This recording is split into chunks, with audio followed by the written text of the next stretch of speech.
Kalau kemudian kita tarik mundur lagi kepada beberapa data sebelumnya di riset kesehatan dasar tahun 2018, bukan hanya remaja, ternyata didapatkan lebih dari 19 juta penduduk yang berusia lebih dari 15 tahun, 15 tahun ke atas, itu mengalami gangguan mental emosional.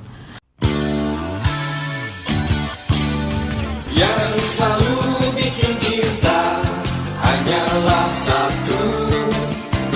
Yang selalu bikin cinta hanya Alvito.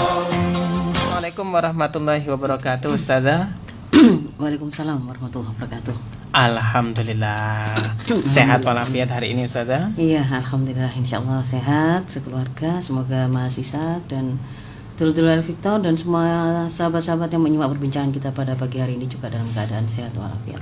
Amin, amin, amin ya rabbal alamin. Masya Allah.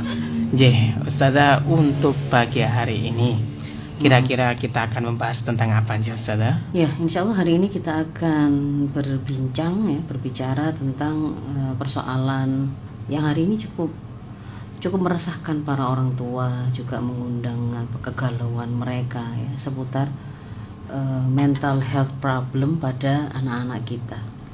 Persoalan mental illness, persoalan kesehatan mental yang sering kemudian kok hari ini rasanya mudah sekali kita temui begitu, kita temukan ada pada generasi kita, pada anak-anak kita begitu. Masya yang Allah, itu kalau sebagai sebagai indikator gitu ya, misalnya ya, dengan mudahnya bahwa kita melihat ada persoalan mental ini, itu adalah beberapa fenomena yang kalau kita di Surabaya akhir-akhir ini sangat sering ya mendapati berita-berita anak-anak minggat, anak-anak bunuh diri, anak-anak kemudian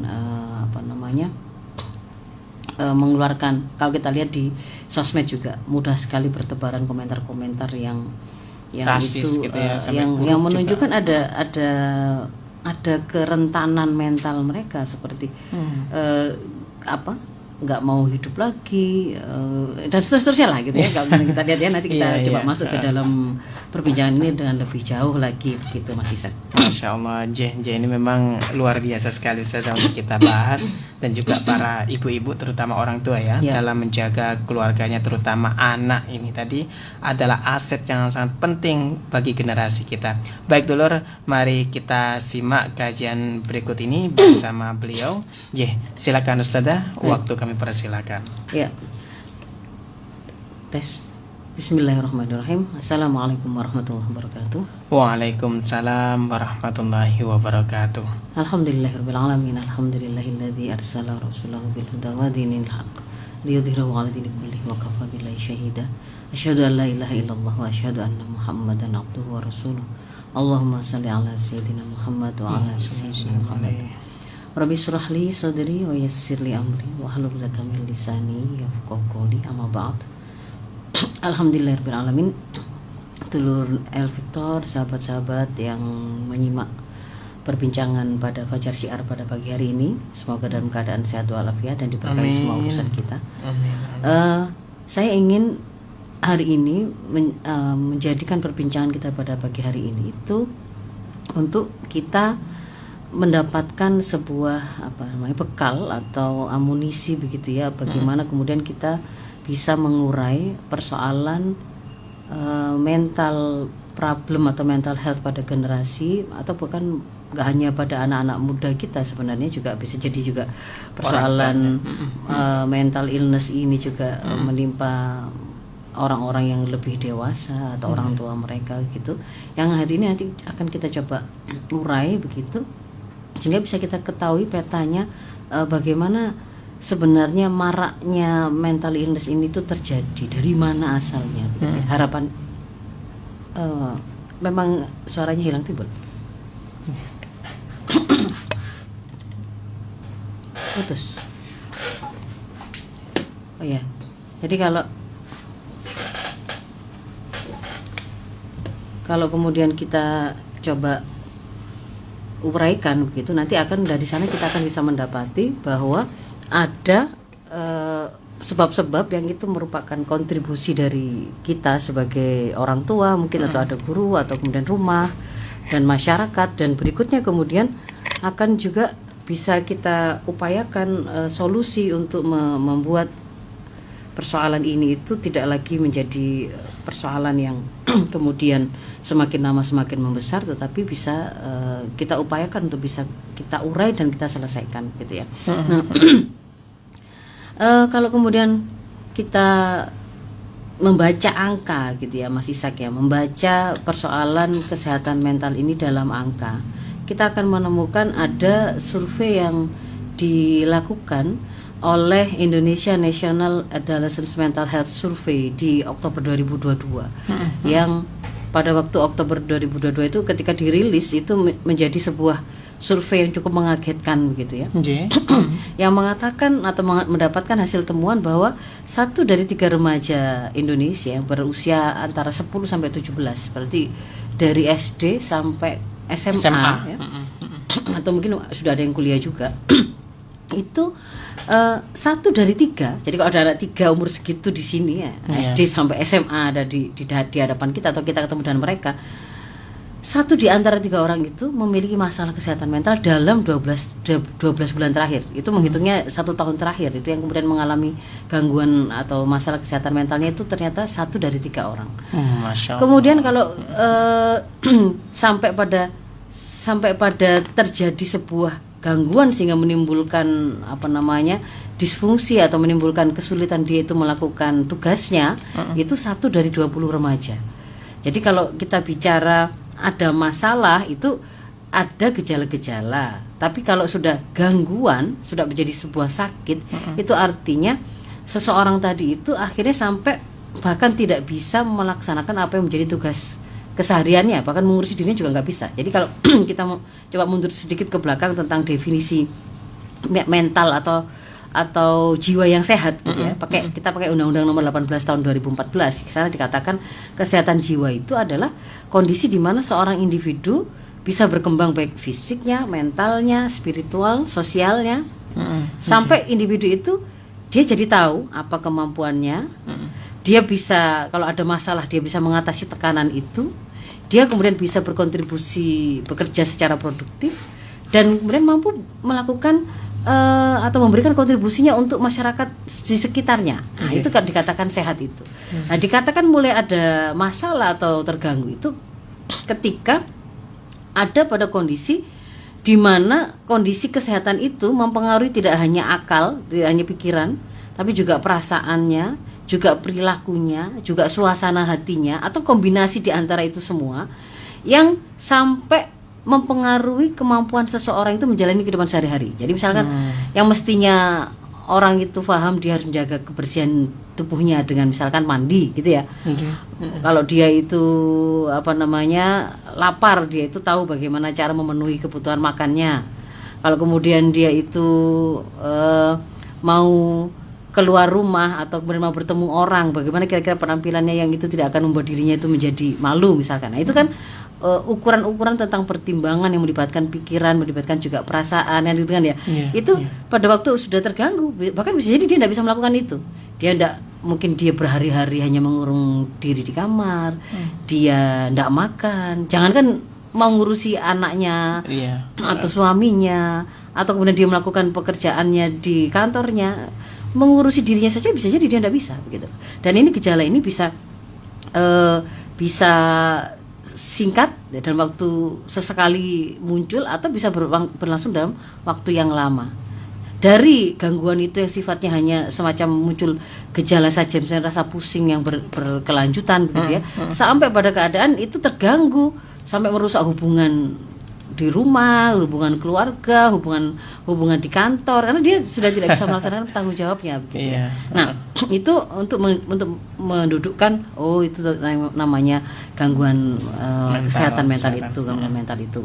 Nah, ternyata kalau kemudian kita lihat apa yang menimpa kepada anak-anak remaja kita yang tadi dirilis oleh Indonesia National Adolescent Mental Health Survey tadi, itu ditemukan yang paling besar, gangguan mental yang paling banyak terjadi kalau pada anak-anak remaja kita itu gangguan cemas. Jadi gabungan antara fobia sosial dan gangguan cemas menyeluruh. Cemas itu kalau kita itu takut terhadap sesuatu tapi kita bisa menjelaskan gitu ya. Oh, saya takut diterkam harimau itu takut. Tapi kalau cemas itu dia tidak bisa mendefinisikan, dia tidak bisa menyebutkan saya takut karena apa gitu ya. Itu namanya cemas gitu ya, cemas. Nah, dan juga nomor 2-nya itu adalah depresi mayor gitu. Ternyata depresi itu orang itu biasanya ditandai dengan ada rasa kelelahan yang sangat, kehilangan gairah untuk menjalani hidup. Dia akhirnya kemudian mungkin menyendiri, merasa sangat bersedih ya, seperti tidak memiliki harapan, malas menjalani hidup, sampai pada tataran yang berikutnya dia mungkin akan melakukan usaha untuk bunuh diri misalnya seperti itu. Itu diantara tanda ada gangguan depresi begitu ya. Nah, ini kalau kemudian kita tarik mundur lagi kepada beberapa data sebelumnya di riset kesehatan dasar tahun 2018, bukan hanya remaja, ternyata didapatkan lebih dari 19 juta penduduk yang berusia lebih dari 15 tahun, 15 tahun ke atas, itu mengalami gangguan mental emosional. Lebih dari 12 juta penduduk lebih dari 15 tahun mengalami depresi. Jadi ternyata depresi dan gangguan emosi itu sudah terjangkit itu ya. 20 juta, sekitar 20 jutaan gitu, di tahun 2018. Kalau kemudian mundur lagi ke tahun 2016, berarti kan sudah berapa tahun yang lalu ya?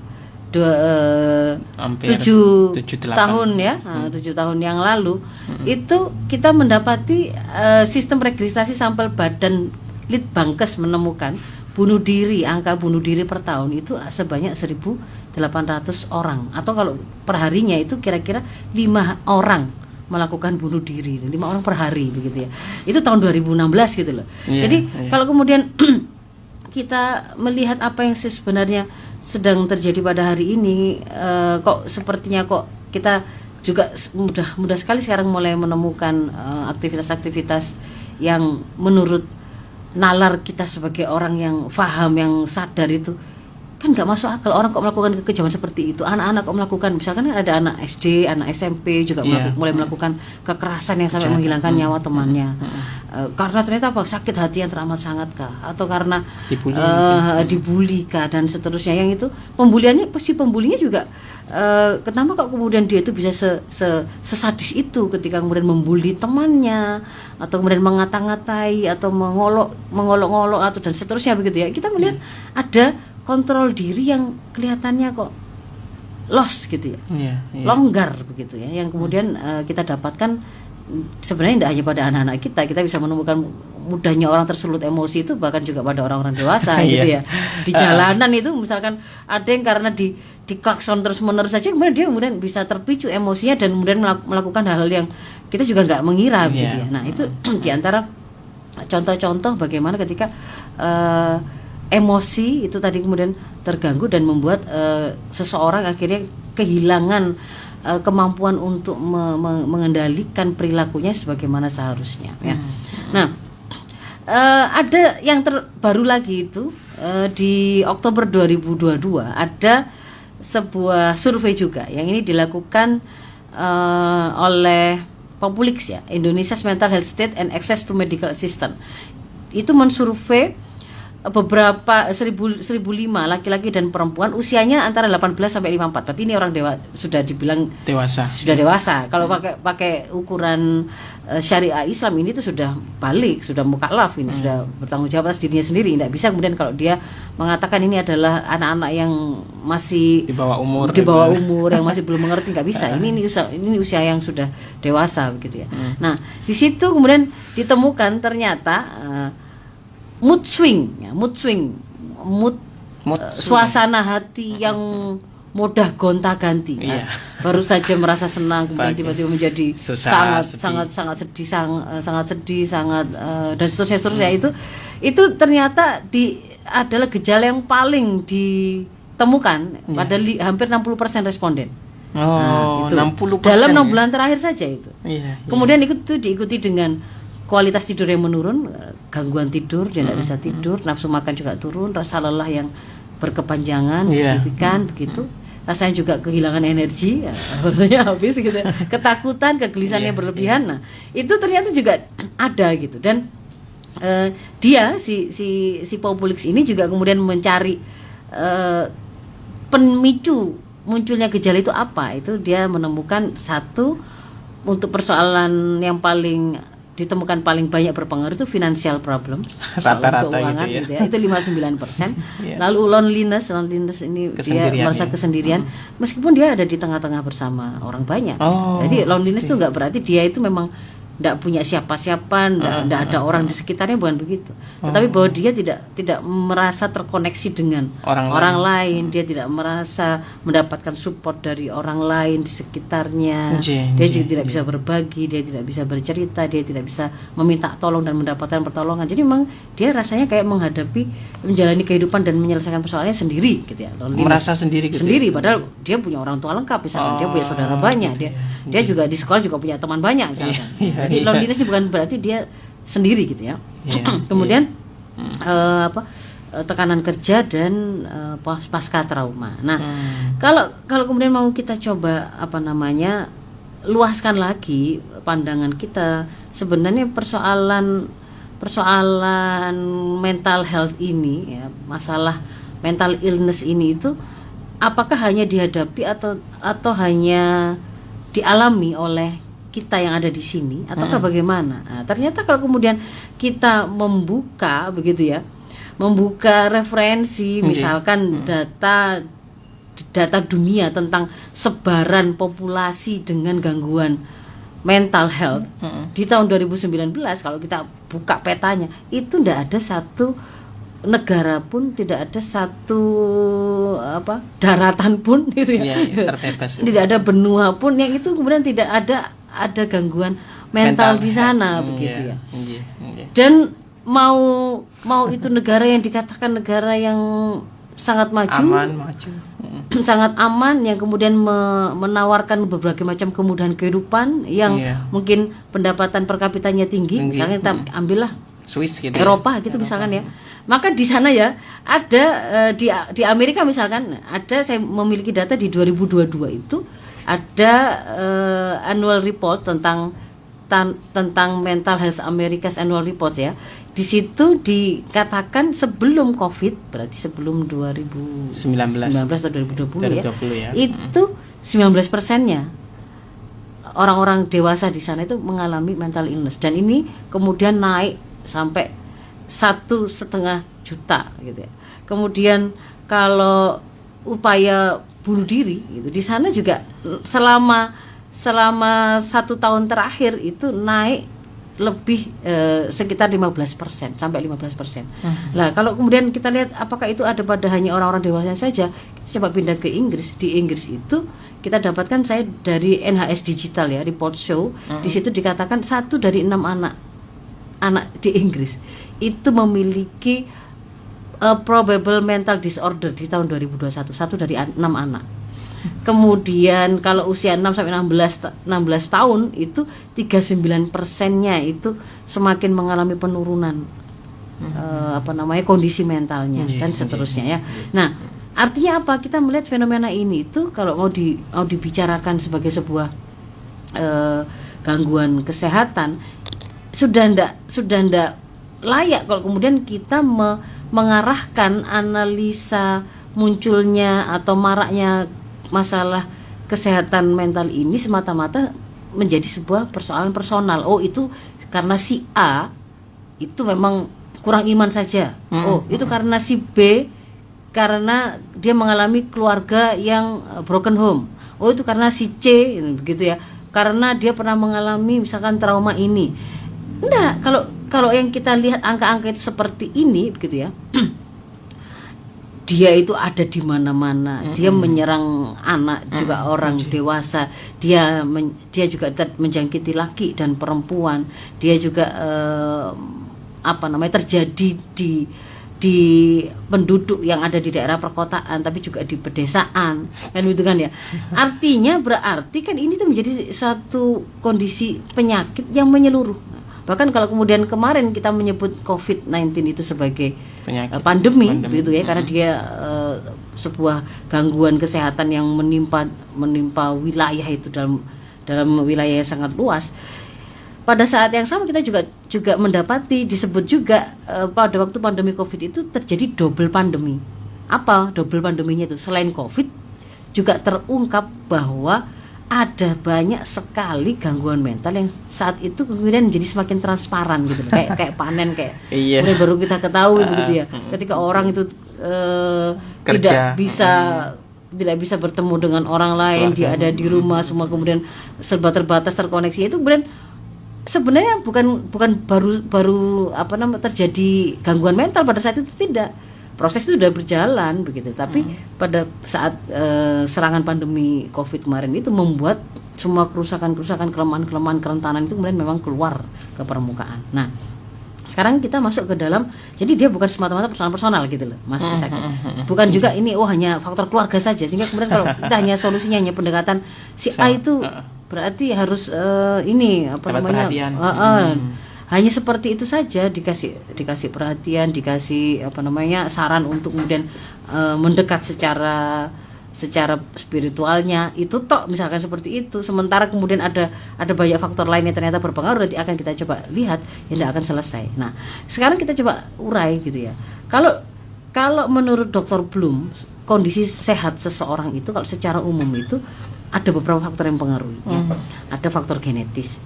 Artinya memang itu dibawa ya, menjadi bakat atau sesuatu yang diturunkan dari generasi sebelumnya. Ada faktor resiko kalau di dalam keluarganya itu ada orang-orang di atasnya, bapak, ibu atau saudara dekatnya dan seterusnya, itu yang memang pernah mengalami gangguan mental ini, dia juga memiliki kesempatan atau probabilitas kemungkinan untuk juga mengalami gangguan lebih besar daripada orang yang tidak punya faktor risiko itu secara genetis. Lalu kemudian dipengaruhi oleh perilaku. Ya, jadi bagaimana ketika kemudian seseorang itu mengalami gejala, lalu bagaimana dia berusaha untuk menindaklanjutinya. Nah, itu faktor kedua, perilaku, dipengaruhi juga oleh lingkungan. Karena nanti kita akan lihat kalau menurut teori yang lain gitu ya, lingkungan dan juga bagaimana pelayanan kesehatan yang ada, sehingga dia apakah akan mendapatkan pertolongan yang adekuat ataukah tidak, itu seperti itu.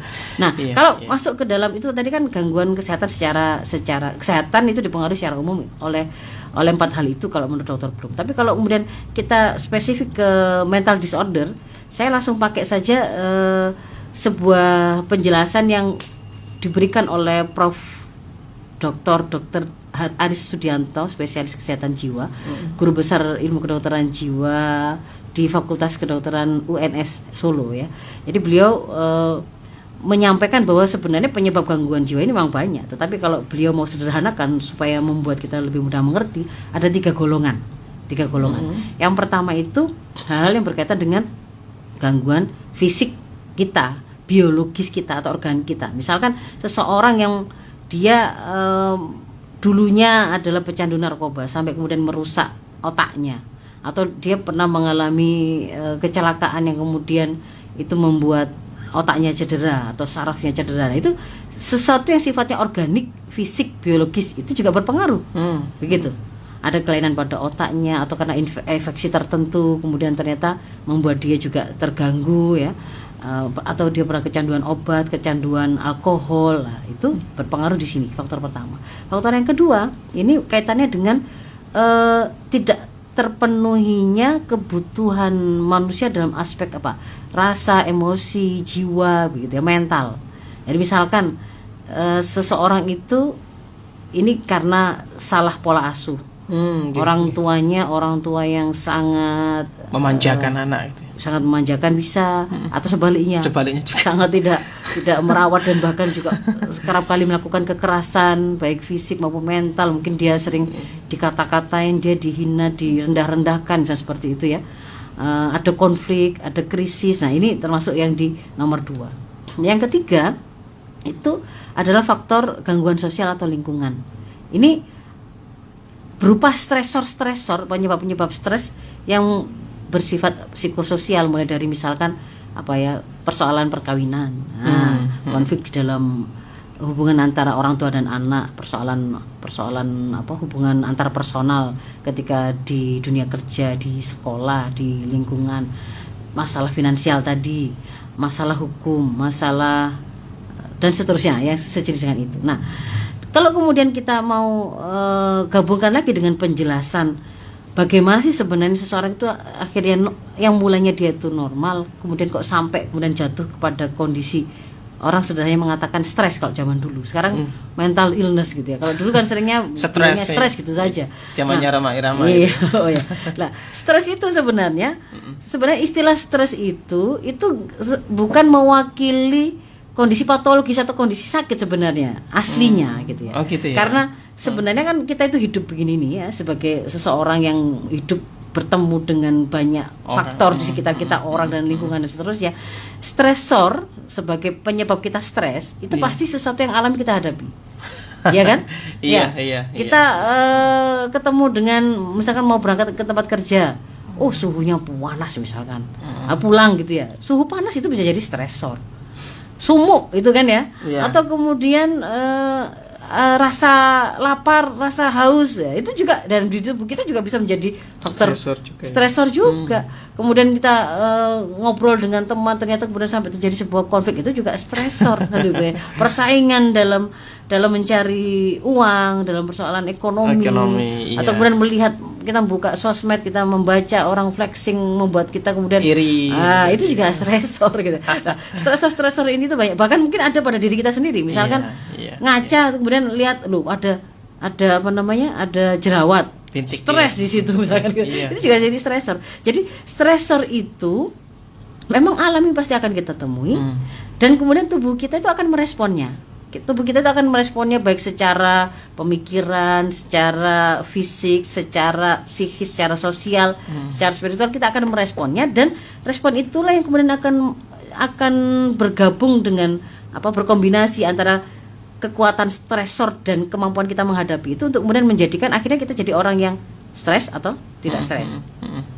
Semua orang pasti menemui stresor gitu loh, tapi tidak semua orang itu akhirnya jatuh pada kondisi stres. Nah, jadi di situ berpadu dua hal, antara tekanan atau stresor dengan daya tahan, dan itu sangat dipengaruhi oleh persepsi terhadap stresor dan persepsi terhadap daya tahan. Karena kalau kita bicara misalkan trauma lah gitu ya, trauma sebagai salah satu stresor. Trauma itu misalkan kemalingan gitu ya. Kemalingan ya itu fakta objektif.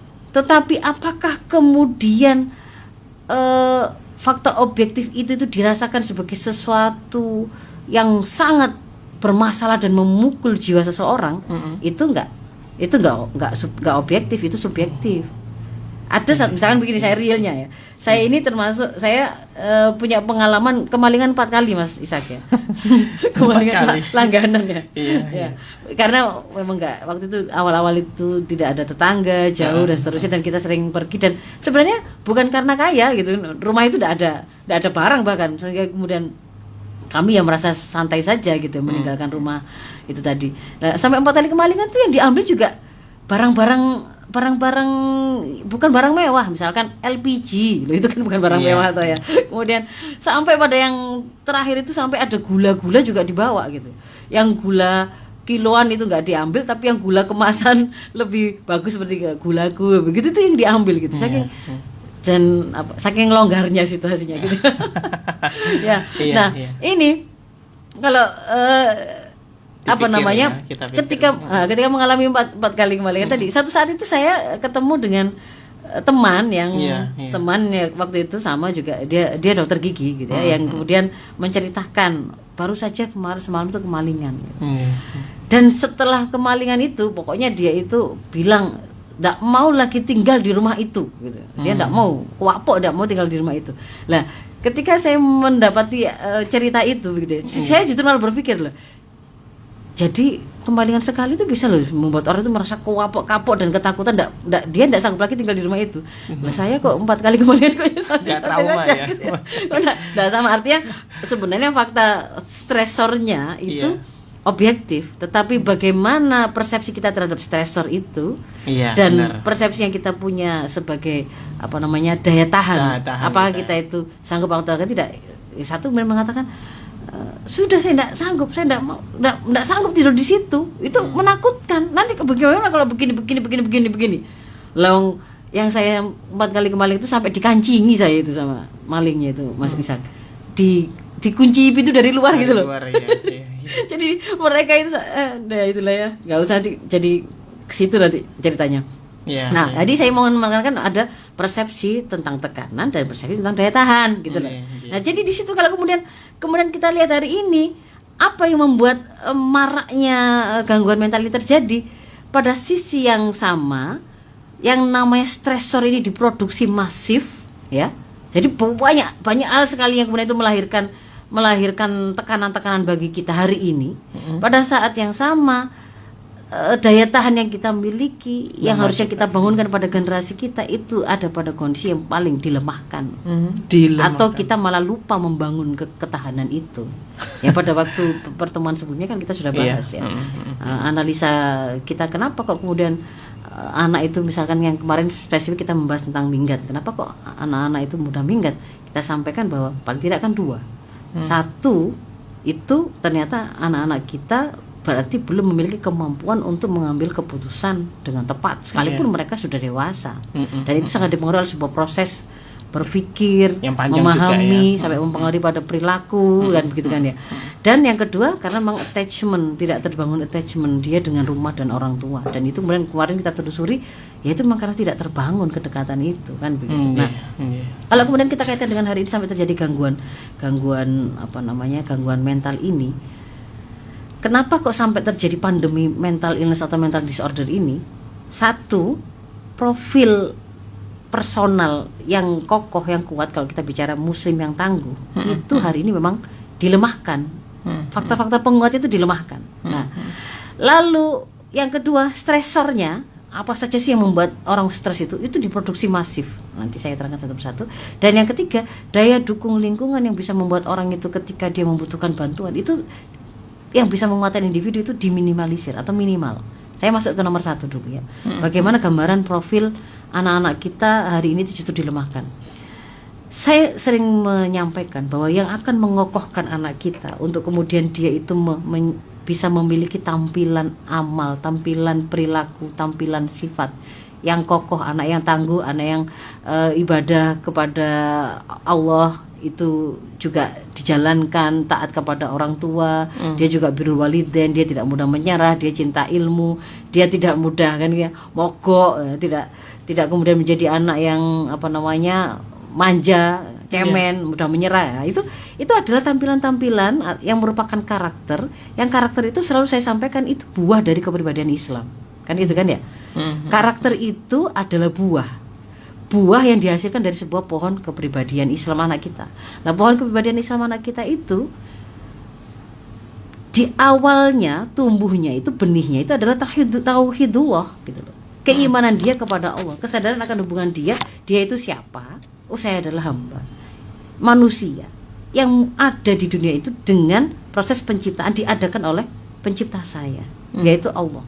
Allah yang menciptakan saya itu Al-Khaliq sekaligus Al-Mudabbir. Ketika dia menciptakan saya, dia juga sertakan aturan bagaimana kemudian saya harus menjalani hidup ini, dikasih tuntunan, dikasih guidance. Dan itulah misi hidup saya. Sehingga ketika kemudian dia mau menjawab pertanyaan, untuk apa saya sekolah, untuk apa kok saya nurut apa kata ibu saya, untuk apa kemudian saya harus melakukan ini dan itu dan tidak melakukan ini dan itu, kenapa saya tidak boleh berzina, kenapa saya tidak boleh pacaran, kenapa saya tidak, dan seterusnya. Itu kan menjawab pertanyaan bagaimana menjalani hidup. Dia hanya akan bisa menjawab pertanyaan itu dengan tepat kalau dia itu sudah selesai, sudah berhasil menemukan siapa saya, kan begitu kan ya? Untuk apa saya hidup, dan setelah hidup ini saya mau kemana, kan begitu. Kalau dia belum bisa menjawab itu, dia tidak akan bisa menjawab berarti saya harus berpakaian seperti apa, berarti saya harus bergaul dengan cara seperti apa, berarti kalau saya itu berkonflik, kalau saya bertengkar dengan teman, berarti bagaimana, apakah saya mau ikut war tiketnya Coldplay atau Blackpink atau BTS atau bagaimana. Itu juga akan bisa dijawab kalau dia sudah ketemu dengan jati dirinya. Nah, jati diri tadi ada akidah gitu. Akidah ini akan membuat dia memunculkan pohon gitu ya. Pohonnya itu adalah dia memiliki pola pikir yang islami. Setiap kali berpikir apapun dia akan selalu bertanya bagaimana Islam memandangnya, sehingga kemudian terbentuklah pada dirinya pemahaman Islam yang benar. Lalu pemahaman ini dia gunakan untuk mengikat nafsunya, sehingga terbentuklah pola sikap islami. Nah, dari gabungan antara pola pikir islami dan pola sikap islami itulah yang namanya kepribadian Islam, terbentuk kepribadian Islam, dan tampilan buahnya yang bisa kita lihat itu, oh anak ini rajin sholat, oh anak ini menutup aurat, oh anak ini tidak berzina, oh anak ini tidak menggunakan kata-kata yang merusak, kan? Oh anak ini tidak kemudian dengan orang tuanya itu tidak sopan. Nah itu tampilan buah. Jadi kalau mau dapat buah itu ya tanam pohonnya. Nah, ternyata hari ini kita bahkan tidak menanam itu, malah kita menghancurkannya. Contohnya gimana menghancurkannya itu? Satu, tadi kan kunci pertama kan akidah. Yang seharusnya kita ajari anak kita itu untuk memiliki keyakinan 100% bahwa memang ada Allah, ada pencipta, ada Al-Khaliq. Hari ini malah kemudian kita bikin mereka ragu. Yang harusnya tadi itu dia yakin bahwa dia diciptakan oleh Allah, dia harus hidup untuk mengabdi kepada Allah dengan cara menjalani hidup sesuai dengan aturan Allah, dibikin ragu. Enggak kok. Tuhan itu sebenarnya hanya ide saja. Kalau kamu mengadakan ya dia jadi ada. Kalau kamu tidak mengadakan ya nggak ada. Keyakinan saja. Itu hanya keyakinan saja. Itu persoalan ide saja. Atau kemudian dia itu sudah mengetahui bahwa ini dia percaya ada Allah, tapi kemudian disamakan loh, Tuhan itu sekedar penamaan saja. Sebenarnya kalau kemudian ada semua agama itu sama. Padahal kan sebenarnya ketika kita mengajarkan akidah yang kuat itu kita ajarkan innad dina indallahil Islam, karena dia harus yakin betul bahwa hanya Islam inilah jalan hidup yang harus dia ambil untuk kemudian dia mengambil seluruh tuntunan-tuntunannya. Kalau kemudian sejak awal digoyang, nggak harus kok semua agama itu sama, nggak harus sholat, nggak harus nggak berzina, nggak harus nggak minum khamr, kalau begitu kan, karena digoyang sejak awal. Ya akidahnya kita runtuhkan dengan melakukan ide-ide sinkretisme yang membuat menyamakan semua agama, mengatakan itu ada ide-ide saja, kehayalan saja. Akhirnya anak-anak agnostik. Lalu yang kedua yang menguatkan generasi kita itu sebenarnya adalah kesadaran bahwa kalau dia itu muslim berarti saya harus hidup sesuai dengan tuntunan syariah. Nah ini juga digoncang dengan cara apa? Ide sekuler, Mas Ishak. Sebenarnya kamu mau agama apapun terserah, pokoknya ketika bicara tentang bagaimana bergaul, bagaimana kamu bekerja, bagaimana kamu menata ekonomi, tinggalkan agama sekuler. Nah, prinsip sekuler ini itu meruntuhkan kekuatan kepribadian Islam anak-anak kita.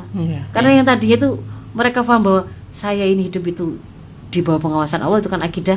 Allah akan menilai bagaimana seluruh aktivitas saya, akan diminta pertanggungjawaban. Sekarang kemudian tiba-tiba gak apa-apa kok, kamu cukup ngakui Allah itu ada, agama Islam gak masalah. Tapi kalau hidup, kalau kamu kemudian ngatur ekonomi, kamu kerja, kamu bergaul, kamu apa, gak usah bawa-bawa agama. Agama tempatnya itu hanya di ruang privat, di masjid saja. Nah kan gak betul, itu malah melemahkan. Akhirnya kan mereka gak merasa wajib menutup aurat, gak merasa wajib untuk kemudian menghindari atau menjauhi hal-hal yang mengantarkan pada zina, kan begitu kan, dan seterusnya. Nah yang ketiga yang juga sebenarnya itu adalah kunci kekuatan anak kita yang akan menjadi sumber solusi kalau mereka itu punya masalah, yaitu tertunjuknya mereka oleh syariah ini, oleh fikih-fikih Islam, tuntunan Islam, itu malah kita serang, malah kita lemahkan. Bagaimana bentuknya?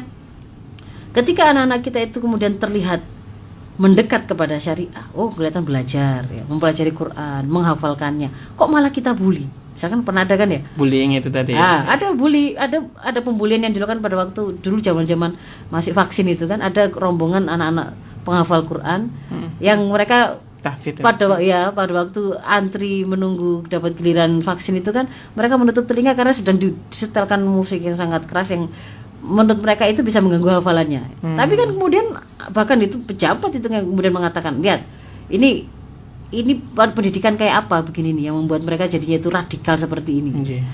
Ya, atau kemudian rilis dari pernah kan BNPT kemudian merilis ciri-ciri teroris atau bibit teroris itu dari rohis. Loh kan anak-anak yang mendekat ke rohis atau sikrohanian Islam di sekolah-sekolah itu kemudian dikatakan itu bibit teroris. Atau ciri-ciri teroris itu yang dahinya atau jidatnya itu hitam karena kebanyakan sholat malam atau suka berbahasa Arab. Jadi padahal kan Al-Quran bahasa Arab begitu kan ya. Bahasa Arab itu kalau kemudian dalam pandangan Islam itu bahasa Quran yang harus dia kuasai, karena dengan itu alat untuk dia bisa memahami tuntunan Allah kan begitu. Ketika kemudian kita justru menstigmatisasi generasi kita, anak-anak kita ketika mereka berusaha mendekat pada syariah, maka itu sebenarnya melemahkan mereka. Jangan dikira itu malah menguatkan mereka, malah melemahkan mereka. Akhirnya kan mereka malah nggak ngerti toh. Sebenarnya zina itu halal atau haram sih? Nggak ngerti loh. Ada loh yang nggak mengerti sholat wajib itu sebenarnya kewajiban, bukan fanatisme. Jadi saya dulu pernah waktu SMA SMA itu kan ada waktu masuk siang ya, enggak tahu kalau Mas Ishak ya. Generasi Mas Ishak itu masih uman sekolah siang enggak ya? Sekolahnya itu siang gitu ya. Yang itu berarti sholat duhur, asar, mungkin bahkan sampai maghrib itu mungkin kalau yang jauh akan sholat di sekolah. Nah kita melihat ada teman itu muslim tapi kok nggak pernah kelihatan sholat duhur atau asar atau apapun gitu ya, nggak kelihatan. Kan kewajiban sesama muslim kan mengingatkan. Kita tanya, ternyata jawabannya ya karena saya itu tidak boleh orang tua untuk fanatik. Sholat itu fanatik. Sholat 5 waktu itu fanatik ternyata. Ya. Saking nggak paham ya kan begitu ya. Padahal ketika seorang muslim, seseorang itu tidak terkoneksi dengan Allah, dia tidak lagi menjalin hubungan dengan Allah. Sholat itu kan menjalin hubungan dengan Allah. Ketika dia tidak terkoneksi dengan itu, maka dia terputus koneksinya dengan sumber dari segala sumber kekuatan. Dia hanya akan melihat kemampuan untuk menyelesaikan masalah itu yang ada pada dirinya saja kan. Dan siapa yang kemudian bisa menolong di sekitarnya. Dia tidak bisa melihat ada skenario, ada tangan Allah yang tidak terlihat, kemampuan Allah yang tidak dibatasi oleh dimensi ruang dan waktu dan seterusnya itu dia tidak bisa lihat itu, tidak paham itu. Jadi itu akan melemahkan dia, kan begitu kan. Jadi semakin seorang anak kita itu semakin paham bagaimana tuntunan Islam bagi menjalani hidup, dia seperti dituntun untuk menemukan solusinya. Dia akan tercegah dari melakukan zina bukan karena sudah kadung zina duluan lalu dia merasakan ternyata begini ya rusaknya ya, ternyata begini ya ndak enaknya ya, di ditinggal oleh pacar setelah dihamili lalu ndak ada yang bertanggung jawab. Dia ndak perlu melakukan kesalahan itu karena sejak awal dia sudah paham gitu loh ya. Ini 3 hal yang kemudian ternyata hari ini dilemahkan atau mungkin tidak kita bangun, padahal itu kunci yang akan membentuk persepsi daya tahan yang dimiliki oleh anak-anak kita. Ya, itu yang pertama. Yang kedua, yang faktor stresor. Stresornya hari ini diproduksi massal, masif. Iya, karena contohnya begitu ya. Kehidupan pola pembangunan hari ini yang sifatnya kapitalistik, yang dalam rangka untuk namanya kapitalisme, yang dunia hari ini kan sedang dibangun dan dikuasai atau diatur oleh sistem yang tidak dengan wahyu kan Mas Ishak. Sekuler, yang kapitalisme, yang kapitalistik. Kapitalisme itu artinya kan ide yang menjadikan kapital itu sebagai penentu. Kalau itu baik buruk, mulia tidak, orang akan dinilai ini orang yang sultan atau tidak sultan, yang perlu mendapatkan pelayanan segera dengan mana yang bisa diabaikan, terhormat atau tidak, mulia atau tidak, itu kan dari tampilan-tampilan yang sifatnya fisik, ya kan? Bagaimana bajunya, mentereng atau tidak kendaraannya, uangnya dan seterusnya. Mulia tidak mulia, bahagia dan tidak bahagia juga ukurannya adalah materi. Sehingga kemudian kalau kita cermati bahkan ketika membangun peradaban itu loh, juga polanya seperti itu, akumulasi modal. Orang membangun perkotaan itu kemudian bagaimana supaya orang itu menginginkan mendapatkan rumah yang rumah yang berview sunrise sunset, sampai matahari terbit dan matahari terbenam pun kemudian akhirnya itu bisa dijual. Gitu kan ya? Dijual. Siapa yang kemudian bisa membelinya? Itu adalah para pemodal, kan gitu kan ya? Maka ada persaingan dalam mendapatkan rumah, tanah. Itu. Karena persaingan untuk mendapatkan, orang kan semuanya ingin, karena pembangunan itu terpusat di kota, semua ingin mendapatkan cuan dari sana, kesejahteraan di sana, datang ke sana, urbanisasi gitu kan ya, pengen dapat kerja di sana, tapi kemudian menimbulkan masalah tanah yang semakin sempit. Dan semakin sempit itu ternyata kemudian juga dimenangkan lahan itu tadi oleh mereka-mereka yang punya cuan, oligarki, yang itu tadi mereka kemudian menawarkan kemewahan lagi, seperti Anda mau kalau setiap buka mata langsung dapat view laut. Nah, akhirnya kan itu dikuasai gitu. Semua sepanjang pantai itu adalah tanah yang sudah dikuasai oleh mereka, oleh oligarki. Yang kemudian berview matahari dikuasai oleh oligarki. Akhirnya apa? Orang-orang yang tidak memiliki kemampuan secara ekonomi, dia semakin tersingkir kan? Tersingkir ke pinggiran, tersingkir di bawah, tidak punya tanah, dia di bawah di jembatan dan seterusnya. Dan itu menjadi persaingan tersendiri. Raihan ekonomi yang dijadikan sebagai raihan tertinggi dan ukuran sejahtera, ukuran bahagia, itu membuat orang akhirnya kan berusaha mati-matian meraihnya. Materi tadi. Akhirnya yang bapak-bapak, ibu-ibu tidak bisa ketemu sama anak-anaknya jatuh pada loneliness. Si bapak dan ibunya dengan persaingan ekonomi yang begitu kuat juga stres sendiri, tidak sanggup mengurusi anaknya, tidak sanggup dengan pasangannya, perceraian, perselingkuhan, kemudian muncul dark spot itu setiap kalau kita bicara pembangunan perkotaan ala kapitalis selalu diikuti ada kemajuan secara fisik, tapi juga ada kemunculan dark spot. Dark spot itu area-area hitam yang kemudian di situ menjadi pusat-pusat kemaksiatan atau kerusakan. Jadi akhirnya ada orang yang menjadi pusat perjudian, prostitusi, narkoba. Nah itu seperti itu. Karena dark spot itu. Iya, karena ada orang-orang yang tersingkir kan. Ada orang yang bagaimana kemudian miskin tapi pengen cepat kaya, masuklah dia ke perjudian. Ada yang kemudian akhirnya melacur, muncullah prostitusi. Ada yang kemudian tidak sanggup menghadapi situasi sulit ini, kemudian jatuh kepada narkoba, jatuh kepada alkoholisme dan seterusnya. Nah, jadi ini saya katakan bahwa stresor hari ini diproduksi masif karena sistem yang sedang menaungi kita bukan sistem ilahiyah, bukan yang berdasarkan wahyu, tetapi sekuler. Justru wahyu dibuang dan malah kita ngatur secara materi. Itu yang kedua. Yang ketiga, daya dukung lingkungan semakin hilang karena orang dibikin semakin individualis. Ya kan? Yang mulanya kalau di dalam Islam itu orang itu diajari untuk selalu peduli pada sekitarnya, memberi perhatian pada lingkungannya, ta'awanu 'alal birri wat taqwa, saling berta'awun atau bekerja sama dalam ketakwaan dan kebaikan. Sekarang dibikin isinya itu persaingan, isinya itu saling hasad, saling flexing, saling berusaha untuk mengalahkan gitu ya. Mengalahkan, ada di situ ada iri, dengki dan seterusnya. Jadi mungkin itu ya